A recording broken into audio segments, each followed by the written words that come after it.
ਮੋਨਿਕਾ ਸੇਠੀ, ਸਹਾਇਕ professor Punjabi, Malwa college Bondli Samrala, ਲੈ ਕੇ ਹਾਜ਼ਰ ਹਾਂ ਪ੍ਰੋਫੈਸਰ ਰਮਨ ਦੀ ਕਹਾਣੀ ਉੱਥੇ ਵੀ ਹੋ ਕੋਈ ਜਗਤਾਰ ਸਿਉ।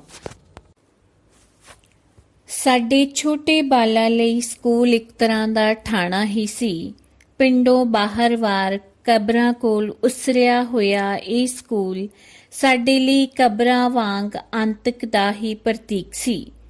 47 ਦੇ ਉਜਾੜੇ ਮਗਰੋਂ ਕਬਰਾਂ ਦਾ ਕੋਈ ਵਾਰਿਸ ਨਹੀਂ ਸੀ ਰਿਹਾ, ਇਸ ਲਈ ਇਸ ਜਗ੍ਹਾ ਉੱਪਰ ਸੰਘਣੇ ਬੂਝੇ ਤੇ ਝਾੜੀਆਂ ਵੱਧ ਫੁੱਲ ਗਈਆਂ ਸਨ, ਜਿਨ੍ਹਾਂ ਨੇ ਮਾਹੌਲ ਨੂੰ ਕਾਫੀ ਖੌਫਜ਼ਦਾ ਬਣਾ ਰੱਖਿਆ ਸੀ। ਕਬਰਾਂ ਵਾਲੀ ਜਗ੍ਹਾ ਤੇ ਭੂਤਾਂ ਪ੍ਰੇਤਾਂ ਦੇ ਵਾਸੇ ਬਾਰੇ ਪਿੰਡ ਦੇ ਲਗਭਗ ਸਾਰੇ ਸਿਆਣੇ ਸਮਝੇ ਜਾਂਦੇ ਲੋਕ ਇੱਕਮਤ ਸਨ। ਇੱਧਰ ਅਸੀਂ ਨਿਆਣੇ ਇਸ ਗੱਲ ਤੇ ਇੱਕਮਤ ਸਾਂ ਕਿ ਸਕੂਲ ਦੇ ਮਾਸਟਰ ਮਾਸਟਰਨੀਆਂ ਭੂਤਾਂ ਪ੍ਰੇਤਾਂ ਤੋਂ ਕਿਸੇ ਵੀ ਤਰ੍ਹਾਂ ਘੱਟ ਨਹੀਂ ਸਨ। ਉਹਨਾਂ ਦੇ ਨਾਂ ਤੋਂ ਭੂਤਾਂ ਪ੍ਰੇਤਾਂ ਵਰਗਾ ਹੀ ਖੌਫ ਆਉਂਦਾ ਸੀ। ਅਸੀਂ ਕੋਸ਼ਿਸ਼ ਕਰਦੇ ਸਾਂ ਕਿ ਉਹ ਸਾਡੀ ਸੋਚ ਤੋਂ ਪਰਾਂ ਹੀ ਰਹਿਣ ਤਾਂ ਚੰਗਾ ਹੈ। ਇਸ ਲਈ ਜਦੋਂ ਸਾਰੀ ਛੁੱਟੀ ਦੀ ਘੰਟੀ ਵੱਜਦੀ ਤਾਂ ਸਾਨੂੰ ਅਥਾਹ ਖੁਸ਼ੀ ਹੁੰਦੀ। ਅਸੀਂ ਰੌਲਾ ਪਾਉਂਦੇ, ਕਿਲਕਾਰੀਆਂ ਮਾਰਦੇ, ਧੂੜਾਂ ਪੱਟਦੇ ਘਰਾਂ ਨੂੰ ਨੱਠ ਪੈਂਦੇ। ਥਾਣੇ ਦੋ ਕਾਰਨਾਂ ਕਰਕੇ ਭੈਭੀਤ ਕਰਦੇ ਹਨ। ਇੱਕ ਤਾਂ ਇੱਥੇ ਬੰਦੇ ਨੂੰ ਜ਼ਬਰਦਸਤੀ ਚੁੱਕ ਕੇ ਲਿਆਂਦਾ ਜਾਂਦਾ ਹੈ, ਦੂਜਾ ਉਹਨਾਂ ਤੇ ਬੇਰਹਿਮੀ ਨਾਲ ਕੁਟਾਪਾ ਚਾੜਿਆ ਜਾਂਦਾ ਹੈ। ਥਾਣੇ ਵਿੱਚ ਬੰਦੇ ਨਾਲ ਉਹ ਕੁਝ ਕੀਤਾ ਜਾਂਦਾ ਹੈ ਕਿ ਉਸ ਦਾ ਨਾਗਰਿਕ ਪ੍ਰਸ਼ਾਸਨ 'ਚੋਂ ਪੱਕੇ ਤੌਰ ਤੇ ਮੋਹ ਭੰਗ ਹੋ ਜਾਂਦਾ ਹੈ। ਉਹ ਆਪਣੇ ਹਾਲਾਤ ਨਾਲ ਸਮਝੌਤਾ ਕਰਨ ਦੀ ਅਣਚਾਹੀ ਸਥਿਤੀ ਵਿੱਚ ਆ ਜਾਂਦਾ ਹੈ। ਸਕੂਲਾਂ ਵਿੱਚ ਵੀ ਇਸੇ ਤਰ੍ਹਾਂ ਹੀ ਹੁੰਦਾ ਸੀ। ਬਾਲਾਂ ਨੂੰ ਜ਼ਬਰਦਸਤੀ ਘਰਾਂ 'ਚੋਂ ਲਿਆਂਦਾ ਜਾਂਦਾ ਸੀ। ਅੱਧੀ ਸਦੀ ਪਹਿਲਾਂ ਇਸਤਰੀਆਂ ਖੂਬ ਨਿਆਣੇ ਜੰਮਦੀਆਂ ਸਨ। ਛੋਟੇ ਤੋਂ ਛੋਟੇ ਪਰਿਵਾਰ ਵਿੱਚ ਵੀ ਅੱਧੀ ਦਰਜਨ ਨਿਆਣੇ ਤਾਂ ਹੋਇਆ ਹੀ ਕਰਦੇ ਸਨ। ਉੱਪਰੋਂ ਹੁਕਮ ਆਉਂਦੇ ਤਾਂ ਮਾਸਟਰ ਮਾਸਟਰਨੀਆਂ ਖੁੱਲੇ ਡੁੱਲੇ ਸਰੀਰਾਂ ਵਾਲੇ ਨਿਆਣਿਆਂ ਨੂੰ ਸਕੂਲ ਘੇਰ ਲਿਆਉਂਦੇ ਤੇ ਸਰਕਾਰੀ ਰਜਿਸਟਰ ਵਿੱਚ ਅੰਦਾਜ਼ੇ ਨਾਲ ਹੀ ਉਮਰ ਵਾਲਾ ਇੰਦਰਾਜ ਭਰ ਕੇ ਇਹਨਾਂ ਨੂੰ ਪਹਿਲੀ ਜਮਾਤ ਵਿੱਚ ਦਾਖਲ ਕਰ ਲੈਂਦੇ। ਕਈ ਨਿਆਣੇ ਅਧਿਆਪਨ ਅਮਲੇ ਨੂੰ ਝਕਾਨੀ ਦੇ ਕੇ ਨੱਠ ਵੀ ਜਾਂਦੇ। ਅਜਿਹੇ ਨਿਆਣਿਆਂ ਨੂੰ ਇਹਨਾਂ ਦੇ ਮਾਪਿਆਂ ਰਾਹੀਂ ਪੇਸ਼ ਕਰਾਇਆ ਜਾਂਦਾ ਤੇ ਉਹਨਾਂ ਦੇ ਸਾਹਮਣੇ ਕੁੱਟਿਆ ਵੀ ਜਾਂਦਾ। ਇਹ ਅਮਲ ਥਾਣਿਆਂ ਦੇ ਕੁਟਾਪੇ ਤੋਂ ਕੋਈ ਵੱਖਰਾ ਨਹੀਂ ਸੀ। ਕਈ ਨਿਆਣੇ ਤਾਂ ਸਕੂਲ ਜਿਵੇਂ ਕੁੱਟ ਖਾਣ ਹੀ ਆਉਂਦੇ ਸਨ। ਬਹੁਤਿਆਂ ਨੂੰ ਕੁੱਟ ਕੇਵਲ ਗੈਰ ਵਿਦਿਅਕ ਕੰਮਾਂ ਕਾਰਨ ਹੀ ਖਾਣੀ ਪੈਂਦੀ ਸੀ। ਸਕੂਲ ਦਾਖਲ ਹੋਣ ਤੋਂ ਪਹਿਲਾਂ ਕਾਫੀ ਖੁੱਲ੍ਹ ਖੇਡ ਦੇ ਮਾਹੌਲ ਵਿੱਚ ਵਿਚਰੇ ਹੁੰਦੇ ਸਨ। ਇਸ ਮਾਹੌਲ ਦੀਆਂ ਅਲਾਮਤਾਂ ਉਹਨਾਂ ਅੰਦਰ ਜਿਉਂਦਿਆਂ ਤਿਉਂ ਬਣੀਆਂ ਹੁੰਦੀਆਂ ਸਨ। ਮਸਲਨ ਕਣਕ ਦੇ ਮੁੱਢਾਂ ਵਿੱਚ ਤਿੱਤਰ ਕੁੱਟਣ ਭੱਜ ਨਿਕਲਣਾ, ਬੋੜੇ ਖੂਹ ਵਿੱਚ ਛਾਲਾਂ ਮਾਰ ਕੇ ਨਹਾਉਣਾ, ਬੰਟੇ ਖੇਡਣਾ, ਟਿੰਡਾਂ ਰਾਹੀਂ ਸਕੂਲ ਦੀ ਖੂਹੀ 'ਚ ਉਤਰਨਾ, ਵਿਰੋਧੀ ਗੁੱਟ ਦੇ ਕਿਸੇ ਨਿਆਣੇ ਨੂੰ ਕੁੱਟ ਧਰਨਾ, ਕਿਸੇ ਮਾਸਟਰ ਜਾਂ ਮਾਸਟਰਨੀ ਬਾਰੇ ਭੱਦੀ ਸ਼ਬਦਾਵਲੀ ਜਾਂ ਟਿੱਪਣੀ ਕਰ ਦੇਣਾ। ਇਨ੍ਹਾਂ ਗੈਰ ਵਿਦਿਅਕ ਕੁਤਾਹੀਆਂ ਦੇ ਜ਼ਿੰਮੇਵਾਰ ਨਿਆਣਿਆਂ ਨੂੰ ਸਵੇਰ ਦੀ ਸਭਾ ਵਿੱਚ ਸਜ਼ਾ ਸੁਣਾ ਕੇ ਸਜ਼ਾ ਨੂੰ ਲਾਗੂ ਕੀਤਾ ਜਾਂਦਾ। ਸਜ਼ਾ ਬੈਂਤ ਵਰਾ ਕੇ ਦਿੱਤੀ ਜਾਂਦੀ। ਨਿਆਣੇ ਜੋ ਸਜ਼ਾ ਜ਼ਾਬਤਾ ਹੁੰਦੇ ਚਾਂਗਰਾ ਮਾਰਦੇ, ਪਰ ਸਜ਼ਾ ਪਾ ਚੁੱਕਣ ਮਗਰੋਂ ਤੁਰੰਤ ਆਮ ਵਰਗੇ ਹੋ ਜਾਂਦੇ।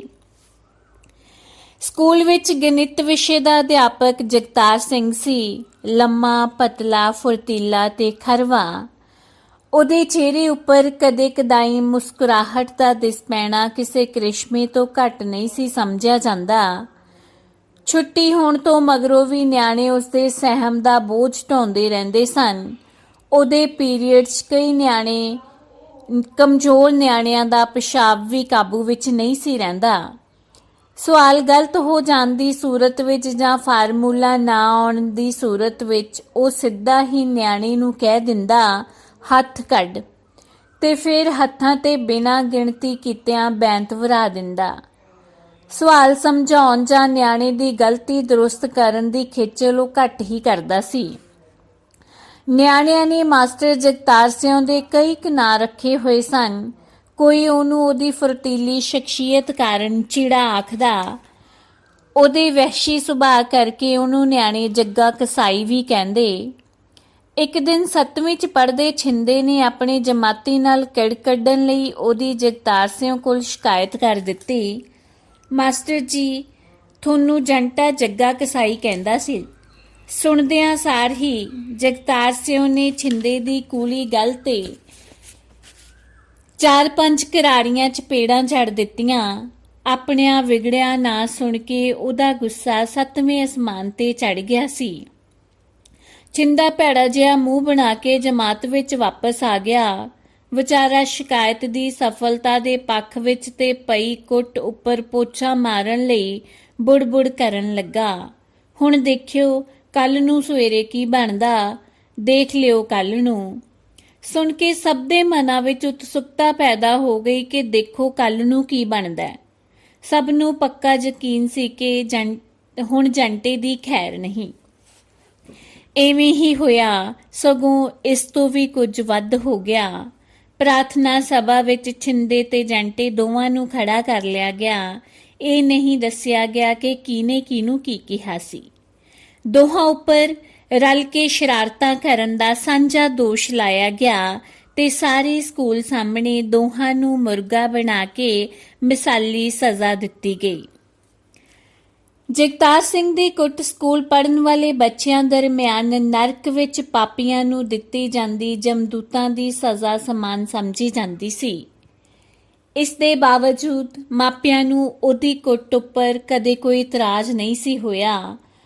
ਅਨਪੜ੍ਹਤਾ ਦਾ ਸਰਾਪ ਭੋਗਦੇ ਮਾਪੇ ਸਮਝਦੇ ਸਨ ਕਿ ਜਗਤਾਰ ਸਿੰਘ ਉਹਨਾਂ ਦੇ ਨਿਆਣਿਆਂ ਦੀ ਜ਼ਿੰਦਗੀ ਬਣਾ ਰਿਹਾ ਹੈ, ਉਹਨਾਂ ਦੀ ਅਗਲੀ ਪੀੜ੍ਹੀ ਦਾ ਭਵਿੱਖ ਸੰਵਾਰ ਰਿਹਾ ਹੈ। ਉਹ ਤਾਂ ਖੁਦ ਹੀ ਸਕੂਲ ਜਾ ਕੇ ਕਹਿ ਆਉਂਦੇ ਸਨ, ਇਹਨਾਂ ਨੂੰ ਖਿੱਚ ਕੇ ਰੱਖਿਓ ਮਾਸਟਰ ਜੀ, ਕੋਈ ਲਿਹਾਜ਼ ਨਹੀਂ ਕਰਨਾ। ਰੰਬਾ ਤੇ ਜਵਾਕ ਤਾਂ ਚੰਡੇ ਹੀ ਠੀਕ ਰਹਿੰਦੇ ਆ। ਸਾਡੇ ਵੱਲੋਂ ਤੁਹਾਨੂੰ ਖੁੱਲੀ ਛੁੱਟੀ ਹੈ, ਬਸ ਬੰਦਾ ਬਣਾ ਦਿਓ ਇਹਨਾਂ ਨੂੰ। ਮਾਸਟਰ ਮਾਪਿਆਂ ਦੀ ਇਸ ਪ੍ਰਵਾਨਗੀ ਦੇ ਸਹਾਰੇ ਨਿਆਣਿਆਂ ਨੂੰ ਬੰਦੇ ਬਣਾਉਣ ਦਾ ਅਮਲ ਪੂਰੀ ਸ਼ਿੱਦਤ ਨਾਲ ਜਾਰੀ ਰੱਖਦੇ ਤੇ ਜਗਤਾਰ ਸਿੰਘ ਇਸ ਕੰਮ ਵਿੱਚ ਹਮੇਸ਼ਾ ਮੋਹਰੀ ਭੂਮਿਕਾ ਨਿਭਾਉਂਦਾ ਨਜ਼ਰ ਆਉਂਦਾ। ਨਿਆਣੇ ਰੋਜ਼ ਗਲਤੀਆਂ ਕਰਦੇ, ਰੋਜ਼ ਕੁੱਟ ਖਾਂਦੇ ਅਤੇ ਇੰਜ ਕੁੱਟ ਖਾਂਦੇ ਖਾਂਦੇ ਪੜ੍ਹਾਈ ਅੱਧ ਵਿਚਾਲੇ ਛੱਡ ਕੇ ਹੀ ਸਕੂਲੋਂ ਹਟ ਜਾਂਦੇ। ਮਾਸਟਰ ਜਗਤਾਰ ਸਿੰਘ ਬਾਰੇ ਇਹ ਮਿੱਥ ਬੜੀ ਪ੍ਰਚਲਿਤ ਸੀ ਕਿ ਉਹਦਾ ਪੜ੍ਹਾਇਆ ਨਿਆਣਾ ਜਾਂ ਤਾਂ ਜ਼ਿੰਦਗੀ ਵਿੱਚ ਕੁਝ ਬਣ ਜਾਊ ਜਾਂ ਫਿਰ ਅੱਧ ਵਿਚਾਲੇ ਸਕੂਲ ਛੱਡ ਜਾਊ। ਉਂਝ ਇਸ ਮਿੱਥ ਦਾ ਕੇਵਲ ਪਿਛਲਾ ਅੱਧ ਹੀ ਸੱਚ ਸੀ। ਬਹੁਤੇ ਵਿਦਿਆਰਥੀ ਉਹਦੀ ਕੁੱਟ ਤੋਂ ਡਰਦੇ 8ਵੀਂ ਵਿੱਚ ਪਹੁੰਚਣ ਤੋਂ ਪਹਿਲਾਂ ਹੀ ਸਕੂਲ ਨੂੰ ਆਖਰੀ ਸਲਾਮ ਕਹਿ ਜਾਂਦੇ ਸਨ। ਮਾਲ ਡੰਗਰ ਚਾਰਨ ਤੇ ਖੇਤੀ ਕਰਨ ਦੇ ਪੁਸ਼ਤੈਨੀ ਕੰਮ ਉਹਨਾਂ ਨੂੰ ਬਿਹਤਰ ਲੱਗਦੇ ਸਨ। ਮਾਂ-ਬਾਪ ਨੂੰ ਵੀ ਇਹਨਾਂ ਕਾਮੇ ਪੁੱਤਰਾਂ ਦਾ ਸਹਾਰਾ ਮਿਲ ਜਾਂਦਾ ਤਾਂ ਉਹ ਆਪਣਾ ਮਨ ਸਮਝਾ ਲੈਂਦੇ। ਜਿਹੜੇ ਵਿਦਿਆਰਥੀ ਪੜ੍ਹਾਈ ਵਿੱਚ ਨਿੱਤਰ ਕੇ ਆਉਂਦੇ ਸਨ, ਉਹ ਵੀ ਜਗਤਾਰ ਸਿੰਘ ਦੀ ਪੜ੍ਹਾਈ ਕਰਕੇ ਨਹੀਂ, ਸਗੋਂ ਨਿੱਜੀ ਯਤਨਾਂ ਨਾਲ ਨਿੱਤਰਦੇ ਸਨ। ਰੱਟੇ ਘੋਟੇ ਤੇ ਵਾਹਵਾ ਜ਼ੋਰ ਦਿੰਦੇ ਸਨ। ਇੱਕ ਕਰੇਲਾ, ਦੂਜਾ ਨਿੰਮ ਚੜਿਆ ਵਾਲੇ ਹਾਲਾਤ ਸਨ ਸਕੂਲ ਵਿੱਚ। ਇੱਕ ਤਾਂ ਗਣਿਤ ਦਾ ਵਿਸ਼ਾ ਹੀ ਬਹੁਤ ਔਖਾ ਸਮਝਿਆ ਜਾਂਦਾ ਸੀ, ਦੂਜਾ ਪੜ੍ਹਾਉਣ ਵਾਲਾ ਜਰਵਾਣਾ ਸੀ। ਨਿਆਣੇ ਦੂਰੀ ਦਹਿਸ਼ਤ ਦਾ ਸ਼ਿਕਾਰ ਸਨ। 1 2 3 4 5 10 15,000 10,000 ਆਦਿ ਅੰਕਾਂ ਤੋਂ ਵੱਧਦੀ ਗੱਲ ਜਦੋਂ A ਜਮਾ B ਦਾ ਸਕੁਅਰ ਵੱਲ ਤੁਰਨ ਲੱਗਦੀ ਤਾਂ ਖੇਤਾਂ ਦੇ ਪੁੱਤ ਇੱਕ ਕਰਕੇ ਹਥਿਆਰ ਸੁੱਟਣਾ ਸ਼ੁਰੂ ਕਰ ਦਿੰਦੇ। ਇਹ ਭਲਾ ਕੀ ਗਣਿਤ ਹੋਇਆ, ਜਿਓਮੈਟਰੀ ਵੀ ਭਲਾ ਕੀ ਬਲਾ ਹੋਈ। ਜਗਤਾਰ ਸਿੰਘ ਵੀ ਵਿਦਿਆਰਥੀਆਂ ਨੂੰ ਸਿੱਧੇ ਫਾਰਮੂਲਿਆਂ ਦੇ ਸਾਹਮਣੇ ਜਾ ਖਿਲਾਰਦਾ, ਫਾਰਮੂਲੇ ਰਟਾਉਣ ਦੀ ਜ਼ਿੱਦ ਕਰਦਾ। ਨਿਆਣੇ ਬੇਵਸ ਹੋ ਜਾਂਦੇ, ਕੁੱਟ ਖਾਂਦੇ ਤੇ ਸਿੱਟਾ ਉਹਨਾਂ ਦੇ ਸਕੂਲ ਛੱਡ ਜਾਣ ਵਿੱਚ ਹੀ ਨਿਕਲਦਾ।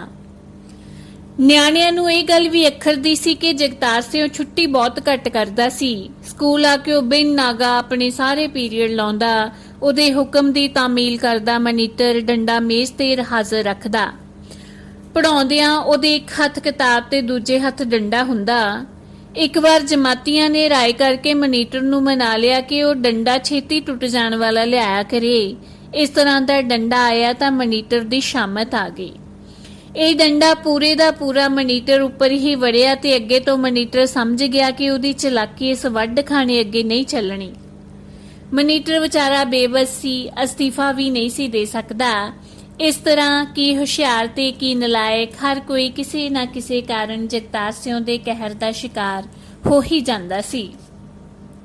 ਸਕੂਲ ਦੇ ਲਗਭਗ ਸਾਰੇ ਅਧਿਆਪਕ ਨਿਆਣਿਆਂ ਨੂੰ ਸਜ਼ਾ ਦੇਣ ਦੇ ਆਪੋ ਆਪਣੇ ਢੰਗ ਵਰਤਦੇ ਸਨ। ਕੋਈ ਥੱਪੜ ਜੜਨ ਵਿੱਚ ਮੁਹਾਰਤ ਰੱਖਦਾ, ਕੋਈ ਡੰਡਾ ਪਰੇਡ ਕਰਨ ਵਿੱਚ, ਕੋਈ ਨਿਆਣੇ ਦਾ ਕੰਨ ਮਰੋੜਦਾ, ਕੋਈ ਬਾਂਹ ਮਰੋੜਦਾ, ਕੋਈ ਗਿੱਚਿਓਂ ਫੜ ਕੇ ਧੌਣ ਮਰੋੜਦਾ। ਸਾਰੇ ਮਾਸਟਰਾਂ ਦਾ ਮੰਨਣਾ ਸੀ ਕਿ ਨਿਆਣੇ ਕੁੱਟ ਤੋਂ ਬਿਨਾਂ ਨਹੀਂ ਪੜ੍ਹ ਸਕਦੇ, ਪਰ ਕਦੇ ਕਿਸੇ ਨੇ ਇਹ ਨਹੀਂ ਸੀ ਸੋਚਿਆ ਕਿ ਆਖਰ ਨਿਆਣੇ ਕੁੱਟ ਖਾ ਕੇ ਵੀ ਪੜ੍ਹਾਈ ਕਿਉਂ ਨਹੀਂ ਕਰਦੇ। ਕਦੇ-ਕਦੇ ਮੈਨੂੰ ਜਾਪਦਾ ਸੀ ਸਕੂਲ ਵਿੱਚ ਕੇਵਲ ਦੋ ਹੀ ਧਿਰਾਂ ਸਨ, ਇੱਕ ਕੁੱਟਣ ਵਾਲਿਆਂ ਦੀ ਤੇ ਦੂਜੀ ਕੁੱਟ ਖਾਣ ਵਾਲਿਆਂ ਦੀ। ਇਹਨਾਂ ਵਿਚਕਾਰ ਰਿਸ਼ਤਾ ਕੇਵਲ ਡਰਦਾ ਸੀ। ਅਧਿਆਪਕਾਂ ਦਾ ਮੂਲ ਮੰਤਰ ਸੀ ਕਿ ਵਿਦਿਆਰਥੀਆਂ ਨੂੰ ਵੱਧ ਤੋਂ ਵੱਧ ਡਰਾ ਕੇ ਰੱਖੋ। ਦੂਜੇ ਪਾਸੇ ਵਿਦਿਆਰਥੀਆਂ ਦੇ ਮਨ ਦਾ ਉਹ ਕੋਨਾ ਜੋ ਸਤਿਕਾਰ ਲਈ ਰਾਖਵਾਂ ਹੁੰਦਾ ਹੈ, ਡਰ ਨਾਲ ਭਰ ਗਿਆ ਸੀ। ਉਂਝ ਫਿਰ ਵੀ ਅਧਿਆਪਕ ਵਿਦਿਆਰਥੀਆਂ ਪਾਸੋਂ ਸਤਿਕਾਰ ਦੀ ਮੰਗ ਕਰਦੇ ਸਨ। ਇੱਕ ਵਾਰ ਨਲਕੇ ਤੋਂ ਪਾਣੀ ਪੀ ਕੇ ਮੁੜਦੇ ਰੂਪੇ ਨੂੰ ਇੱਕ ਮਾਸਟਰ ਨੇ ਪੁੱਛ ਲਿਆ, ਰੂਪਿਆ ਕਿਹਦਾ ਪੀੜਾ ਓਏ? ਅੱਗੋਂ ਰੂਪੇ ਨੇ ਵੀ ਠਾ ਜਵਾਬ ਦਿੱਤਾ, ਹਰਨੇਕ ਸਿਉਂ ਦਾ ਜੀ। ਇਸ ਜਵਾਬ ਦੇ ਜਵਾਬ ਵਿੱਚ ਥੱਪੜ ਮਾਰ ਕੇ ਮਾਸਟਰ ਨੇ ਰੂਪੇ ਨੂੰ ਸਮਝਾਇਆ, ਕੱਲਾ ਹਰਨੇਕ ਸਿਉਂ ਕੀ ਹੋਇਆ, ਨਾਲ ਕੋਈ ਸਰਦਾਰ ਵੀ ਲਾਈਦਾ ਹੈ, ਅੱਗੇ ਤੋਂ ਖਿਆਲ ਰੱਖੀ। ਤੇ ਅੱਗੇ ਤੋਂ ਰੂਪੇ ਨੇ ਪੂਰਾ ਖਿਆਲ ਰੱਖਿਆ। ਐਵੇਂ ਛੋਟੀ ਜਿਹੀ ਗੱਲ ਪਿੱਛੇ ਕੁੱਟ ਖਾਣ ਦਾ ਕੀ ਫਾਇਦਾ। ਉਸੇ ਮਾਸਟਰ ਨੇ ਇੱਕ ਵਾਰ ਪਹਿਲਾਂ ਵਾਲਾ ਸਵਾਲ ਪੁੱਛ ਲਿਆ। ਰੂਪਾ ਇੱਕਦਮ ਸੁਚੇਤ ਹੁੰਦਾ ਬੋਲਿਆ, ਸਰਦਾਰ ਭੈਣ ਜੀ ਦਾ ਪੀੜਾ ਜੀ। ਮਾਸਟਰ ਇਸ ਵਾਰ ਰੂਪੇ ਨੂੰ ਕੁਝ ਨਹੀਂ ਕਰ ਸਕਿਆ। ਆਖਰ ਰੂਪਾ ਉਹਦੀ ਸਿੱਖਿਆ ਅਨੁਸਾਰ ਹੀ ਤਾਂ ਬੋਲਿਆ ਸੀ।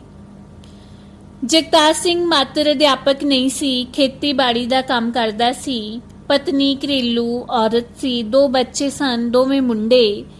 ਸਕੂਲ ਵਿੱਚ ਪੜ੍ਹਦੇ ਸਨ। ਉਹਦਾ ਪਿੰਡ ਮੇਰੇ ਪਿੰਡ ਤੋਂ ਕੋਈ 3 ਮੀਲ ਦੀ ਵਿੱਥ ਤੇ ਸੀ। ਪਹਿਲ ਬਾਕੀ ਮਾਸਟਰਾਂ ਵਾਂਗੂ ਸਾਈਕਲ ਤੇ ਸਕੂਲ ਆਉਂਦਾ ਹੁੰਦਾ ਸੀ। ਫਿਰ ਉਹਨੇ ਮੋਟਰਸਾਈਕਲ ਵੀ ਲੈ ਲਿਆ। ਦੂਰੋਂ ਹੀ ਉਹਦੇ ਮੋਟਰਸਾਈਕਲ ਦੀ ਆਵਾਜ਼ ਸੁਣਾਈ ਦਿੰਦੀ ਤਾਂ ਇਉਂ ਲੱਗਦਾ ਜਿਵੇਂ ਸਾਡੇ ਉੱਪਰ ਪਾਕਿਸਤਾਨੀ ਟੈਂਕ ਬੱਸ ਚੜ੍ਹਨ ਵਾਲੇ ਹੀ ਸਨ। ਬਰੇ ਬੀਤ ਗਏ ਹਨ।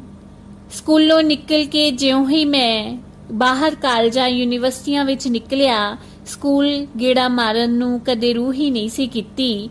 ਇੱਥੇ ਮੈਂ ਇੱਕ ਤੋਂ ਬਾਅਦ ਇੱਕ ਵਿਦਿਆਰਥੀ ਨੂੰ ਜਗਤਾਰ ਸਿੰਘ ਦੀ ਕੁੱਟ ਤੋਂ ਦੁਖੀ ਹੋ ਕੇ ਪੜ੍ਹਾਈ ਅੱਧ ਵਿਚਾਲੇ ਛੱਡ ਕੇ ਨੱਠਦਿਆਂ ਵੇਖਿਆ ਸੀ ਤੇ ਇਹ ਗੱਲ ਸੋਚ ਕੇ ਮੇਰੇ ਮਨ ਵਿੱਚ ਅਕਸਰ ਇੱਕ ਪੀੜ ਜਿਹੀ ਉੱਠਦੀ ਰਹਿੰਦੀ ਸੀ। ਸਕੂਲਾਂ ਵਿੱਚ ਛੋਟੇ ਬਾਲ ਵੱਡੇ ਸੁਪਨੇ ਲੈਂਦੇ ਹਨ। ਇੱਥੇ ਨਿਆਣੇ ਬਸ ਇੱਕੋ ਸੁਪਨਾ ਲੈਂਦੇ ਹਨ ਕਿ ਉਹ ਸਕੂਲੋਂ ਭੱਜ ਜਾਣ ਤੇ ਮੁੜ ਕਦੇ ਵੀ ਇੱਥੇ ਵਾਪਸ ਨਾ ਆਉਣ। ਇਸੇ ਦੌਰਾਨ ਜਗਤਾਰ ਸਿੰਘ ਸੇਵਾ ਮੁਕਤ ਹੋ ਗਿਆ ਅਤੇ ਇੱਕ ਬੇਹੱਦ ਮਿਹਨਤੀ ਅਧਿਆਪਕ ਹੋਣ ਦਾ ਬਿੰਬ ਲੈ ਕੇ ਇਲਾਕੇ ਵਿੱਚ ਵਡਿਆਈ ਖੱਟ ਗਿਆ। ਪਿੰਡ ਛੱਡ ਕੇ ਰਹਾਇਸ਼ ਲਾਗਲੇ ਕਸਬੇ ਵਿੱਚ ਕਰ ਲਈ। ਇਸ ਕਸਬੇ ਨੂੰ ਜਾਂਦਿਆਂ ਰਾਹ ਵਿੱਚ ਜਗਤਾਰ ਸਿੰਘ ਦਾ ਪਿੰਡ ਪੈਂਦਾ ਸੀ।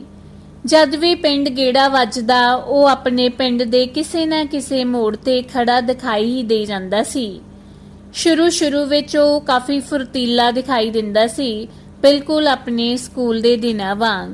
ਸਮਾਂ ਬੀਤਣ ਤੇ ਢਲ ਗਿਆ। ਅੱਖਾਂ ਤੇ ਖੋਪੇ ਨੁਮਾ ਗੋੜੀਆਂ ਕਾਲੀਆਂ ਐਨਕਾਂ ਲੱਗ ਗਈਆਂ। ਸਿਰ ਤੇ ਪੀਲਾ ਪਟਕਾ ਬੰਨ੍ਹਿਓ ਸੜਕ ਦੇ ਮੋੜ ਉੱਪਰ ਬਣੇ ਚੌਂਤਰੇ ਉੱਪਰ ਅਕਸਰ ਇਕੱਠਾ ਜਿਹਾ ਹੋਇਆ ਬੈਠਾ ਦਿਖਾਈ ਦਿੰਦਾ।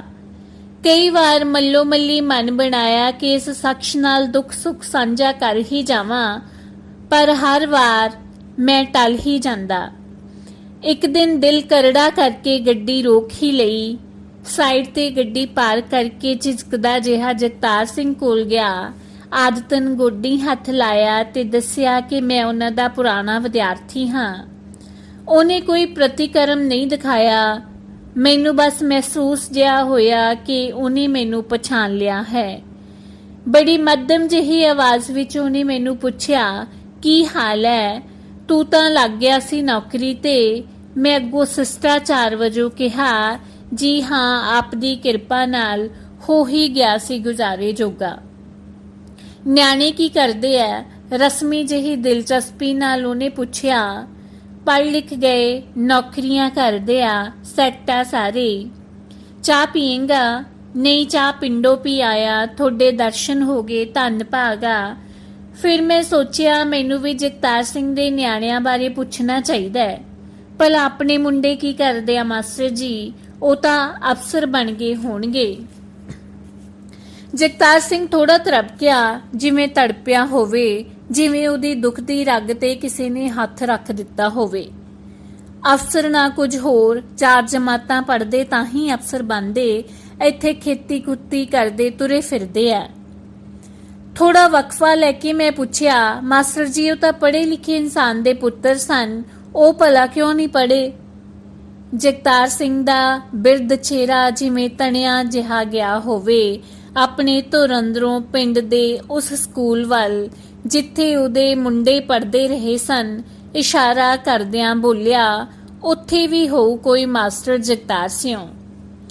ਇਹ ਕਹਿ ਕੇ ਉਹ ਹੌਲੀ ਜਿਹੀ ਉੱਠਿਆ, ਪਲ ਭਰ ਮੇਰੇ ਵੱਲ ਵੇਖਿਆ, ਮਰਨਾਊ ਜਿਹੀ ਆਵਾਜ਼ 'ਚ ਬੋਲਿਆ, ਅੱਛਾ ਫਿਰ ਚਾਹ ਤਾਂ ਤੂੰ ਕਿਹਾ ਬਈ ਮੈਂ ਪੀਣੀ ਨਹੀਂ। ਅੱਛਾ ਫਿਰ, ਕਹਿੰਦਾ ਮੇਰੀ ਸਤਿ ਸ੍ਰੀ ਅਕਾਲ ਉਡੀਕੇ ਬਿਨਾਂ ਹੀ ਉਹ ਪੋਲੇ ਪੈਰ ਪੁੱਟਦਾ ਆਪਣੇ ਘਰ ਦੇ ਰਾਹ ਹੋ ਤੁਰਿਆ। ਧੰਨਵਾਦ। ਚੌਹਾਨ ਇੰਟਰਟੇਨਮੈਂਟ ਤੁਹਾਡਾ ਆਪਣਾ, ਤੁਹਾਡੇ ਲਈ।